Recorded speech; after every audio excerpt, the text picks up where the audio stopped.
নমস্কার প্রিয় ছাত্রছাত্রীরা, আবারও চলে এসেছে তোমাদের সামনে পরিবেশ বিজ্ঞান বই সপ্তম শ্রেণীর অণু পরমাণু রাসায়নিক বিক্রিয়ার অধ্যায় নিয়ে। তো দেখো, আজকের আলোচনা হলো মূলক কাকে বলে, এটি কত প্রকার ও কী কী, প্রত্যেক প্রকার মূলকের উদাহরণ দাও।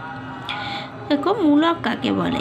একই মৌলের এক বা একাধিক পরমাণু বা বিভিন্ন মৌলের একাধিক পরমাণু পরস্পরের সঙ্গে জোটবদ্ধ অবস্থায় থেকে বিভিন্ন রাসায়নিক বিক্রিয়ায় অংশগ্রহণ করে। এইরূপ স্বাধীন পরমাণুপুঞ্জকে মূলক বা যৌগমূলক বলে। ঠিক আছে, তাহলে কী হলো বিষয়টা? না, একই মৌলের একাধিক বা একটি পরমাণু হতে পারে, অথবা বিভিন্ন মৌলের একাধিক পরমাণু হতে পারে। তারা পরস্পরের সঙ্গে জোটবদ্ধ অবস্থায় থেকে বিভিন্ন রাসায়নিক বিক্রিয়ায় অংশগ্রহণ করে। ঠিক আছে, এই রকম স্বাধীন পরমাণুপুঞ্জকে মূলক বা যৌগমূলক বলে।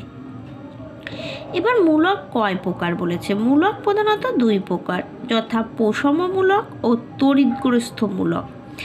তড়িৎগ্রস্ত মূলককে এবার দুই ভাগে ভাগ করা যায়, যথা ধনাত্মক তড়িৎগ্রস্ত মূলক ও ঋণাত্মক তড়িৎগ্রস্ত মূলক। এবার চলে আসি ধনাত্মক তড়িৎগ্রস্ত মূলক ও ঋণাত্মক তড়িৎগ্রস্ত মূলক ও প্রশমমূলকের উদাহরণ।